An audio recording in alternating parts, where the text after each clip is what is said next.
One of the league's best playmakers on display tonight. That's right, number 0. She should have a number like 30 or something. He's Agent Zero. Agent Zero, I like it. How many big plays he makes. Roland Milligan, love watching this guy play. Let's see what kind of action he gets into tonight. Mayan Williams, so many questions in Toronto. Can he be the answer for them tonight? Because they got to figure something out on offense.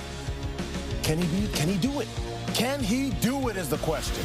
I'll tell you this, the Riders have figured things out. No Sam Emilus, no Kean Chafin-Baker, but they still have this guy, Keyshawn Johnson, leading SAS receivers against the Tiger Cats last week, recording 8 receptions for 124 yards, 1 touchdown. Corey Mace saying after the game he could be a premier receiver on this team. Must be nice to have a plethora of talent in these positions. And my goodness, the Riders have been great to start the season. I'm Kate Burness, that's Enoch Mwamba, that is Davis Sanchez. Who is fired up for Friday Night Football? Fired up. Let's go. Let's go. We got Friday Night Football, and then we're off to the West Coast for the doubleheader tomorrow. But you know what? I like this matchup, but the Argos are going to have a really tough time with all their injuries. We'll get to that in just a moment. But first, let's bring in our Britt Dort, who is live from BMO Field. And Britt, as I mentioned, the Riders have had this really nice start, and now they're taking on an Argos team who has a very depleted roster at the moment. Yeah, absolutely, Kate. 8 changes to their starters coming into tonight's matchup. That's a lot. And if you're just tuning in and saying, well, it's one of those changes, bringing back in Chad Kelly, no, he is not healthy yet. And I was just chatting, actually, with head coach Ryan Dinwiddie about that timeline of his return. He won't be back next week either. They're hoping for before the bye week in week 6, but could be as long as after that bye week in week 6 as well. There's no Daniels at receiver tonight, no Mac Mahan at running back.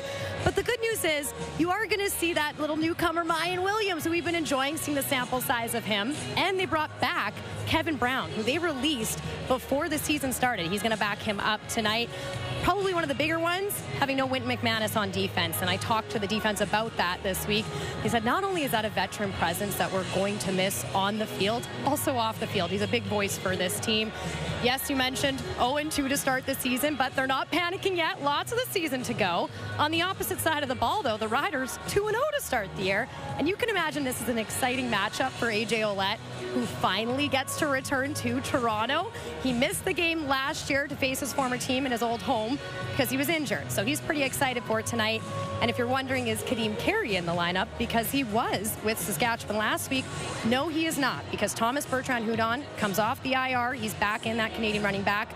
We did talk to Corey Mesa about a future of maybe having all 3 backs on the roster. He said, absolutely, we could find a way to make that happen. So who knows?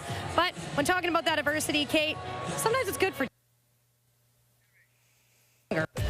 Sometimes it is, Britt. So the Toronto Argonauts could have one of the worst championship hangovers in CFL history. Since 1949, only 4 teams that have won the Grey Cup have gone on to start the next season without a win in their first 3. The most recent were the Red Blacks back in 2017, starting the season with 3 losses, 1 tie, following that Grey Cup win in 2016. The Argos haven't started 0-3 since 2019. They did not go to the postseason then. And let's go back to that news that Britt just gave us there, because that's very interesting. After speaking to Ryan Dinwiddie, we know that Chad isn't going to start next week, potentially the week after that. And this seems to be getting a little bit longer. And we're talking about the fact that I think a lot of people aren't, putting a label on the Argos until they see Chad back in the mix here, until they have Wynton back on defense. But when you're trying to rely on a guy like Nick Arbuckle, who really hasn't looked like that Grey Cup MOP, this could be quite tough if the Argos bury themselves into something deep here, Enoch. They got to start with Nick Arbuckle and simplify things with him right now. I mean, they only have 29 points in this early season to show for that offense. That's really, really concerning when you look at this offense. And Nick Arbuckle himself, he's had a couple of interceptions in the last 2 games, and that's going to be a challenge. They got to find a way to get him started, and it's not going to be just hitting home runs. Ryan Dinwiddie's going to have to simplify things for Nick Arbuckle, make things simple, and obviously also use that running game to his advantage. Mayan Williams, Kevin Brown, who's just recently been at it as well, need to contribute to this offense. You talk about simplifying. This team, you talk about complementary football. That's one of the things that we hear about quite often, and maybe an overused phrase or term. In this case, with this team and what the injuries they have, obviously missing Chad and the other pieces, that's what they need. That's how they need to simplify the recipe to get wins right now, is complementary football. We're talking about right now, in the turnover ratio, this is the 9th team in the CFL. They're -4 in the turnover ratio. That's last. If you're missing one of the MOPs or maybe one of the best quarterbacks in the game, you can't be a -4 in the turnover ratio. Also, defensively, you look at big plays. They're giving up more big plays than anybody else in the CFL. So, yeah, we could talk about Nick Arbuckle, and darn right. He hasn't been good enough. He hasn't been explosive enough when you look at the guys they've faced. But let's play complementary football for the Argos and find ways to help him out. And you know what, too? If you look on the flip side of things, too, when it comes to the Saskatchewan Roughriders, Trevor Harris has been good enough. And T-Money, as you like to call him right now, Ches, he's averaging just under 300 yards a game, but just so efficient. It's amazing. At 39 years old, he could be playing some of his best football. I'm not taking credit for calling him T-Money. You're right, Smiling Hank, Henry Burris. I don't think I could call Trevor Harris T-Money. But yes, you can. I'm only regurgitating what Hank used to call him. So shout out to our former colleague, Henry Burris, who used to call him the T-Money. But yeah, efficiency, obviously we always talk about his pre-snap, Enoch, and how he delivers, deals, and dissects. He's a guy who gets to his, I was talking to guys today over there, he's getting to his third read. Yeah, first read, second read, he's getting to his third read, and that might be a deep dig or a crosser. These are third reads that most people don't get to. And Trevor Harris, that's what makes him so great. So yeah, Emulis is out, Schaefer Baker is out, but when you deal and you process like Trevor Harris does, it makes everything okay. You talk about the absence of these big-name guys. This is just, you talk about the overused terms in football, continuity. How about that? They are reaping the benefits of just that right now because you got the guys that are missing. But this offense is rolling and rolling so well that anybody that comes in is performing really well. You talk about the running game. AJ Ouellette comes in. He's doing well. Bertrand Udon comes in. He's doing well as well. Kadeem Carey came in for a little bit. He was doing well. I mean, they have a balanced attack, and they're doing extremely well. Is anyone else excited the choo-choo train is back? Thomas the train is back. We finally get to do this. Oh, T-Rev, he is doing great so far this season. Tons of weapons around him. Matthew Shinetti sitting down with Wynn McManus right after this.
The first 2 weeks of the CFL season, you know we brought back the Friday Night Football theme song. I heard you two applied but didn't make it. I don't know. Do you want to audition again, Enoch? I thought mine should have made it for sure.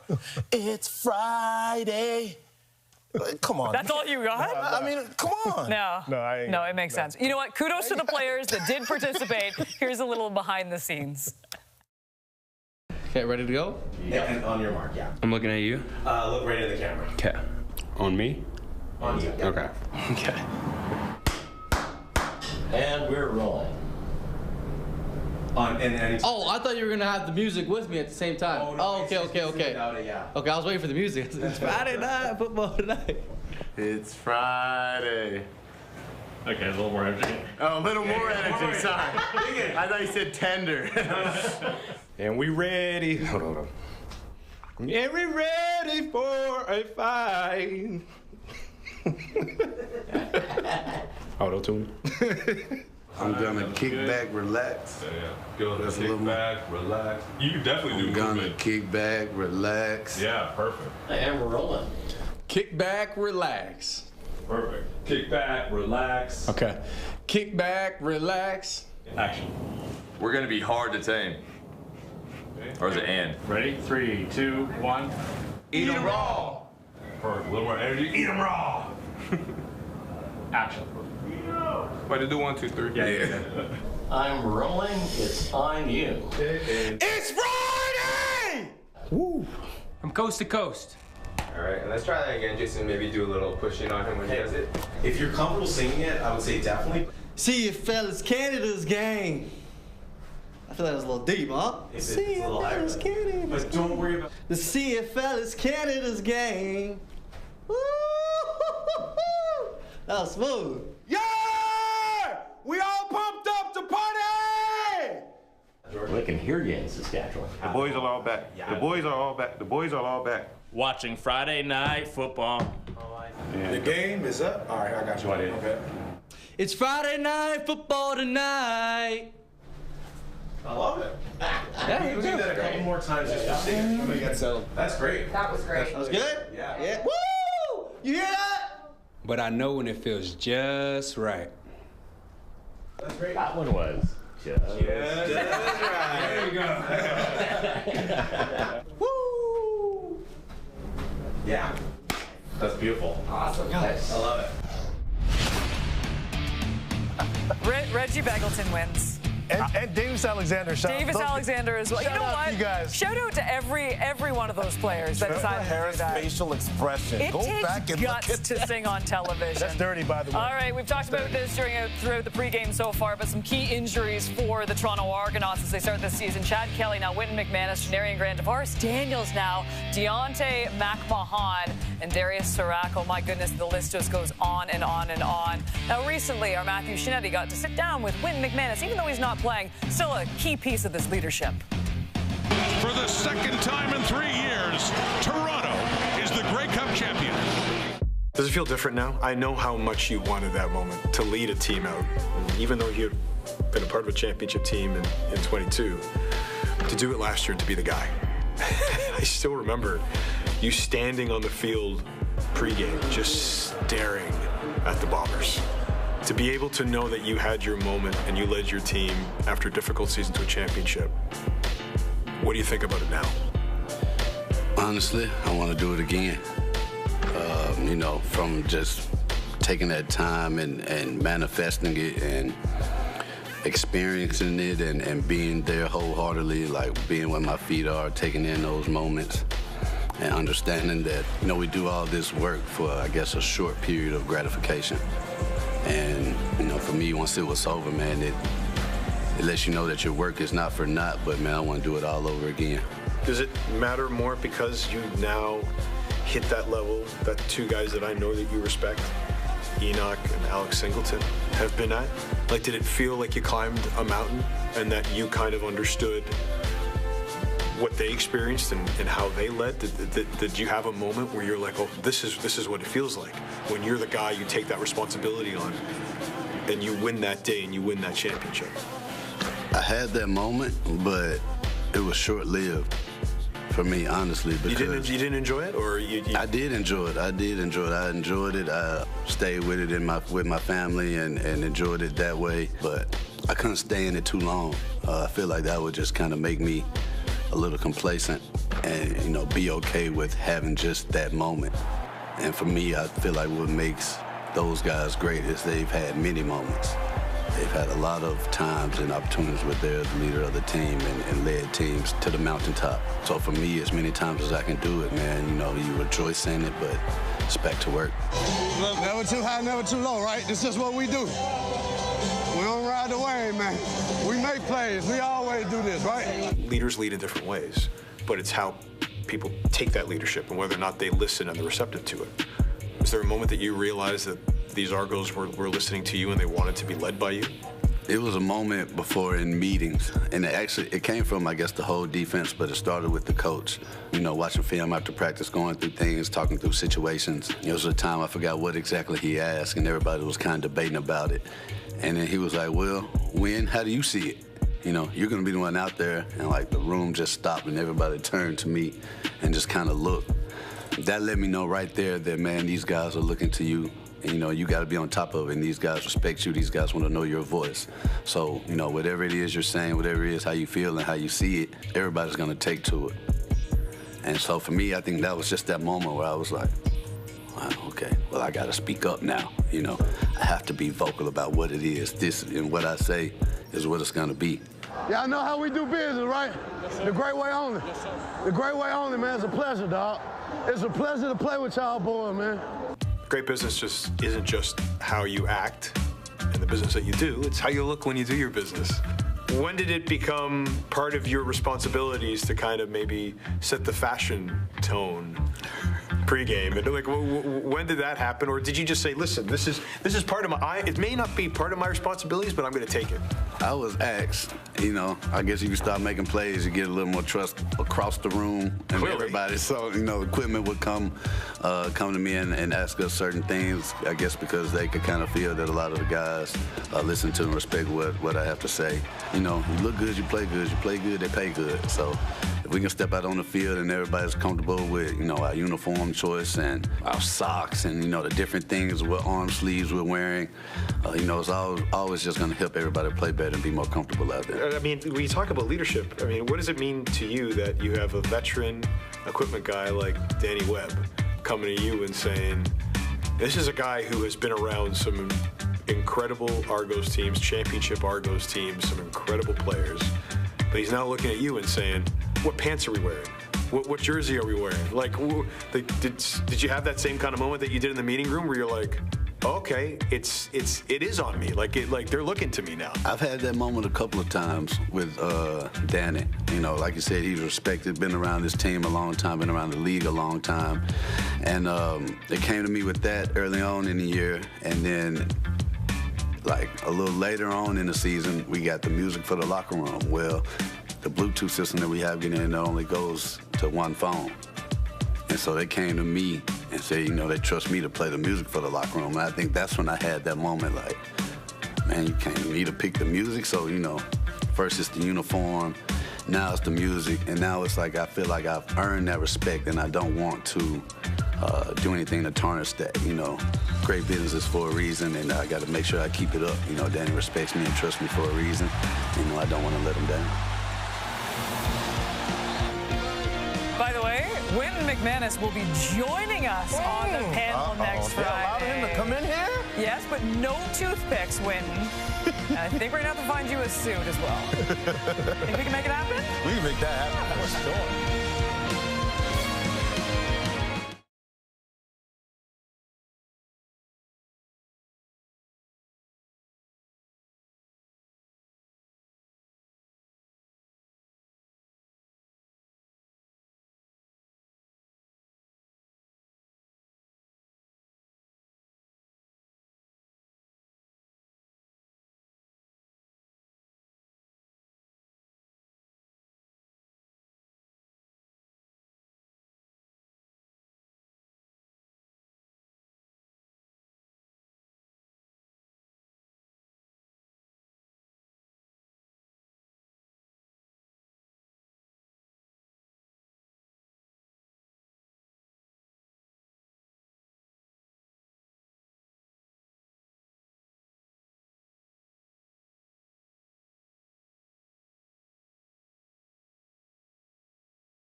Friday Night Football, this edition of Head to Head. Enoch, you won this last week. You were the winner, so I'm going to let you go first. I know you like A.J. Ouellette.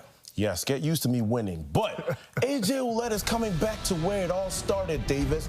And this is in Toronto. He is on a team, on a system where Mark Mueller has gotten everybody on that offense comfortable. Yep. He's coming back home. Trevor Harris got everything going now. You're focusing on the path. A.J. Ouellette's going to be handing the ball off early and often, not to mention the fact that this is exactly the type of game that he's built for. When you have a Wynn McManus, who's the pillar on defense, who's also missing now, this is going to be a tall task for the Toronto defense to handle. I don't think they're going to be able to stop AJ for less than 65 yards. My thought process, you understand this, you were with a bunch of these guys in the locker room in Toronto. AJ Ouellette's coming back. Do you think these guys want to let AJ run crazy? I think their focus will be to stop AJ early, force Trevor to win the game, and that's what Trevor does. This offense runs through Trevor, but I just don't think this Argos defense is going to let a guy come back, run all over them. For that reason, I think they stack the box. I think they stop the run, make them one-dimensional, and you don't like the fact that Trevor Harris is going to dime you up, but you live with it. I like the under A.J. Ouellette, this edition of a head-to-head. Well, Sam Emilus was the man in week 1, but out with a foot injury. Keyshawn Johnson stepping up in week 2, hoping for another big night. Here he is with Britt. Keyshawn, your team's 2-0 to start the season. You know you're facing a team that's 0-2, going to be hungry for their first win. What's key tonight? Go out there and execute. Execute our assignments and, play hard from snap 1 to the end, to the last snap. And that's what we got to do, and that's what we're going to do. Now, unfortunately, you lost Sam Emilus this week at the receiver corps. But I know you talked about how great this group is this year, about stepping up. What do you like about this group? We got a bunch of guys in the room that want it. So at the end of the day, we know we got the next man up. That's our mentality in the room, and that's what we're going to go do. Well, last week, I know you had a great performance. You seem to be one of the primary targets for Trevor Harris. How can you build on that? Couldn't hear you. Say that one more time. How can you build on last week's performance? Like I said, just assignment sound. Go out there, execute, and when the ball comes my way, just catch it. Thanks, Keyshawn. Appreciate it. Joined now by our Luke Wilson. And Luke, I think there were a lot of fans tonight that really wanted to see Kadeem Carey rush against his former team in the Toronto Argonauts, but he's on the PR because Thomas Bertrand Udon is back, the Thomas the Train, the choo-choo train, and pair him with A.J. Ouellette, and you have a very nice backfield that you will be watching for the Riders tonight. Yeah, Kate, and I look at this Riders roster, and I got to tip my cap to head coach Corey Mace and the GM Jeremy O'Day. And you look at both these guys in their history. O'Day obviously has a ton of accolades in this league, played O-line. And you look at Mace, played in the NFL and the CFL as a D lineman. This team is physical, and they embody what it means to be Saskatchewan Roughriders. Look at what they did last week. These are wide receivers coming into the box. Hamilton doesn't adjust. So you got 7 blockers here. And if you watch Emilus on the edge, it is an unbelievable job. They're just going to say, hey, this is our star receiver. He catches the ball. We don't care. He'll block your DN, secure the C-gap, and all of a sudden you got Ouellette, who runs like he's moving the earth, coming downhill. I love watching this guy tote the pill. I mean, there you go. You get 10 extra yards there. It's unbelievable. Gets up. He's screaming. The boys are humming. And once again, we got 8 blockers, 5 linemen, a tight end, an extra guy, and a receiver.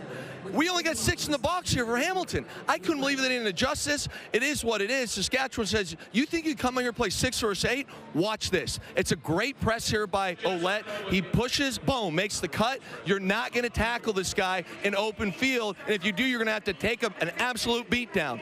Again, I sit here, I look at the way this roster's been constructed. I think it's a great tip my cap to Jeremy O'Day. I love how the way Mace is running the show right now. They're physical, and I expect them to come out here and establish dominance on both the offensive and defensive line scrimmage tonight. All right, appreciate it, Luke, and really enjoyed your CFL stats on ChatGPT today as well. Now let's talk about more of A.J. Ouellette, and you know what? He's playing his former team as well. It's funny that Luke brought that up about Sam Emilus. Why? I talked to Marquay McDaniel this afternoon, those who know Marquay, he was a physical wide receiver, and he brought up the exact same thing about Sam Emilus coming in and sealing off the edge, blocking defensive end. It's one thing to ask a wide receiver to block a defensive end. That's a huge ask. Mm-hmm. But he said he never cuts them. He always takes them straight up, and he loves the challenge. I mean, that to me, and this is, again, coming from a guy like Marquay, who was one of the most physical guys in his time, this is obviously something that they enjoy watching. They say every week on film, they go back and they watch what Sam does. Again, they're going to miss Sammy Amulis because of not just his production, because we know he's become their #1 guy, but also just the presence he brings to this team. One thing I wanted to mention is also in talking to Marquet about this team, and particularly about Trevor, he says in game plan, when they come in, we know Trevor's a vet, we know he's got a high football IQ.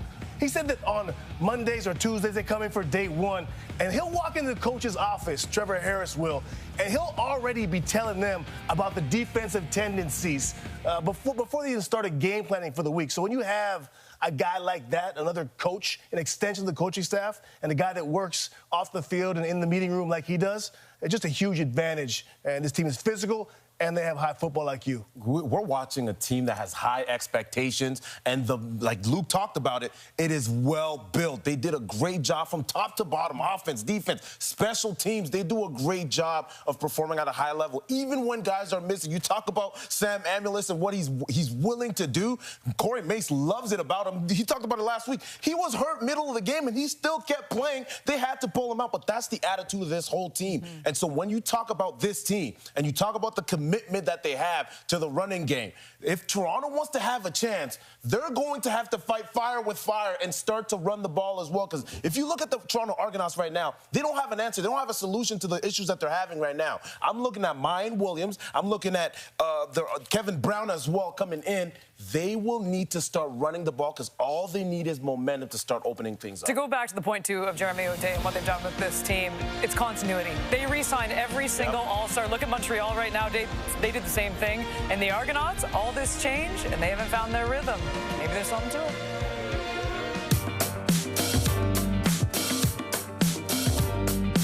I tried it. I couldn't fight it. Now I just want to get back to me. Oh, baby. Ooh, ooh. Back into the man I used to be.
Friday Night Football from Toronto, where the undefeated meets the winless. The Riders looking to remain perfect on the season against the East, while the Argonauts will try to pick up their first win shorthanded.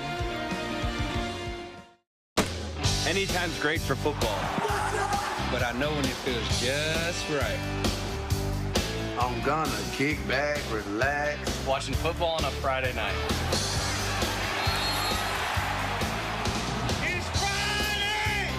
And we're going to be hard to tame.